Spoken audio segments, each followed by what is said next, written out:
Hi, and welcome to AGN Media's Green, White, Checkered. I'm your host, Kerry Varnado. These are my colleagues, as always, Jacob Mayer and Terrence Hunley. Let's kick things off with Garage Talk. All right, Jacob, we've got race 3 of the chase under our belt. Where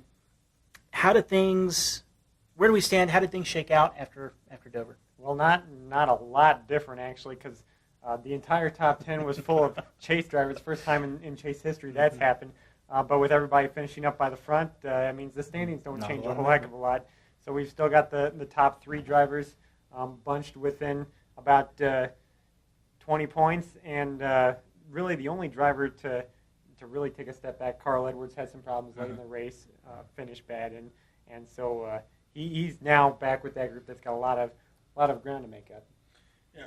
The one thing we did happen for the first time is somebody actually made up ground on Matt Kenseth this week as opposed to losing ground. So, and it was none other than Jimmy Johnson. So everybody's got to be watching out for him. But it's kind of relatively, I guess, turning into maybe a 3-man chase if nothing happens to those top 3 guys. And of those 3, Kyle Busch is maybe the most likely to have some miscues. But other than that, I could see Jimmy and Kenseth taking this down in the end. I think that there's certainly a good chance because these 3 drivers have driven these first 3 races better than just about anybody has started the chase before, maybe aside from Tony Stewart when he won the first 2 races a couple of years ago. But still, as we saw with Carl Edwards, he lost about 30 points just with that one mechanical failure. If something like that happens, and really we've had a couple of really clean races aside from the engine problems at Chicago. We hardly had any cautions at New Hampshire outside of Casey Kane wrecking late. And then at Dover, we didn't have any wrecks. So I think we're coming up on a few tracks where there's going to be a few more incidents. I think that'll still come into play. And still, I think it's getting close, but I think it's still too early to count everybody out of the chase yet. Absolutely. Of course, the other big news of the week, Terrence, Michael Waltrip Racing kind of dodged a bullet, didn't they? Yeah, 5 Hour Energy decided to stick around with Clint Boyer. I'm not 100% certain with that decision why they'd go that route. I still feel bad for Truex in this scenario. Mm-hmm. He's the one who didn't do anything, and everybody else seems to be A-okay in Waltrip Racing, but he's the one kind of on the outs. Yeah, really, just about. Obviously, not having Napa is going to hurt that entire organization, but Truex, he was actually the one person in that organization who was doing what everybody wanted them to do, was still racing hard, and now he doesn't have a sponsor, might not have a job.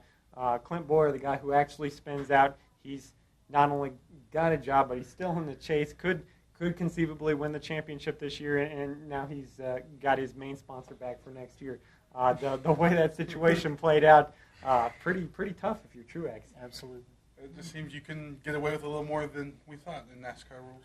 It's all about where the money's at. There you go. Well, like they say, all's fair in love, war, and racing. And we'll look ahead to Kansas when we come back.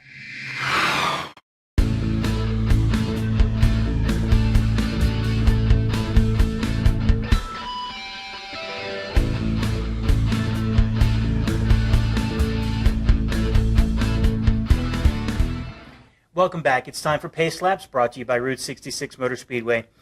All right, Terrence, chase race number 4 going to Kansas. What can we expect? Who's good, who's bad at Kansas? I think we expect more of the same. Those top 3 drivers in Kenseth, Johnson, and Kyle Busch are very good at Kansas, have been in the past. Jimmy Johnson sitting there has an average finish of 7.6 in 14 races there. Kansas is sitting there with an average finish of 12.8, and then Kyle Busch is right there as well. So I think those 2 drivers will be some of the ones to beat. I'm going to hedge my bets since I'm still behind Jacob over here, and I'm just going to go with Jimmy Johnson because it's chase time, and he just seems to do as well. And really, I think this is kind of a make-or-break race for a few drivers. In particular, Greg Biffle, he's been really strong in Kansas in the past, has several wins there. If he has another good run, he's had a few good runs to start the chase here. He could stay in contention. If he doesn't, that might write him off. But I'm going to stick with the Hendrick Motorsports team. They've been dominant the last few weeks. They're going to go with Dale Earnhardt Jr. See if he can get his first win in over a year now, get it at Kansas Speedway. Absolutely. Is anyone else kind of getting echoes of the Carl Edwards, Tony Stewart thing, only in a 3-way race? I think maybe more than that if Kyle Busch can stay in it. Back whenever we had 2010, I believe, Kevin Harvick and Denny Hamlin, Jimmy Johnson. That was personally my favorite chase battle, having all three of those close going into the final race there at Homestead. But you can't forget the first race, the first chase series with Kurt Busch, Jimmy Johnson, Jeff Gordon all kind of right there battling for it as well. So this has the makings to be a pretty good one. Outstanding. The number 78 hasn't maybe been quite so competitive this chase. What is there anything to be made of that? I guess yes and no. Part of it is maybe some of these other teams were holding a bit back, but you don't really think they would. But at the same time, maybe when you have 3-4 cars, you just have a little extra you can kind of turn on and focus in on the chase and have some different setups you can bring to the tracks. Whereas maybe in a single car team where you don't get as much testing time and everything else, you're maybe not quite ready to bring out new stuff. Yeah, I definitely think depth has an issue here because I mean the team replaced its entire pit crew for this race, and then they still have a loose wheel that has Kurt have to come down pit road again and cost him a ton of spots. So it's amazing that the team made the chase in the first place. I think it is going to be tough for them to keep up here the rest of the way. Absolutely. All right, we'll look ahead to local racing action when we come back.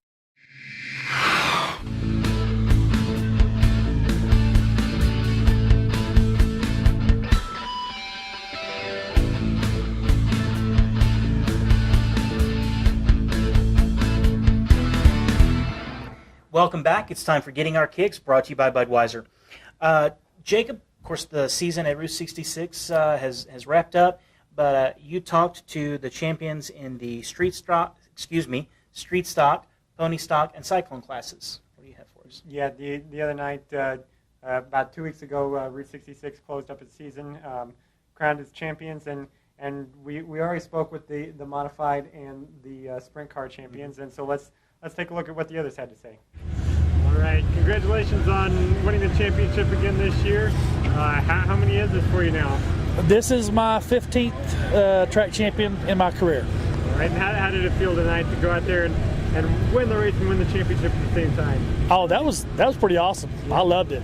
I needed a place in the top 9 to actually win, but I just drove the race like I always drive, and what happens happens. After being at it for this long, what is it that keeps bringing you out here each year? It's the thrill of the hunt. It really is. I mean, once you get on that track, like all your worries and your problems in life, they just go away, and you're focused so much on that race, and it's really cool. Congratulations on winning the title. How does that feel?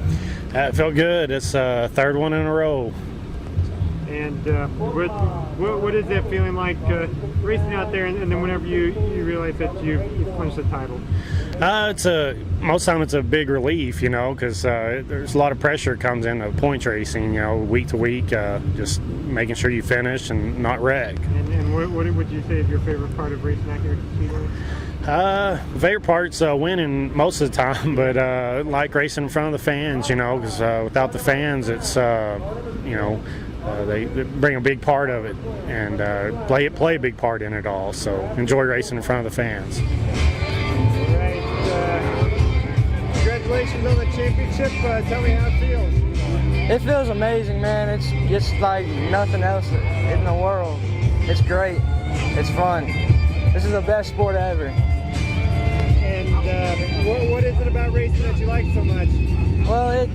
Well, for me, I'm a 4th generation race car driver, and it's just what happened, and that's how I got into it. So it's a family tradition. That's what it's all about. And how many years you've been racing here? This is my 2nd year racing, and it was fun. It's the best year ever. All right, great. Thanks, Jacob. Appreciate that report as always. All right, that's all we have for this week's show. I want to remind everybody you can drop us a line anytime at gwc@amarillo.com. That's gwc@amarillo.com. And until next week, have fun, stay safe, and keep racing.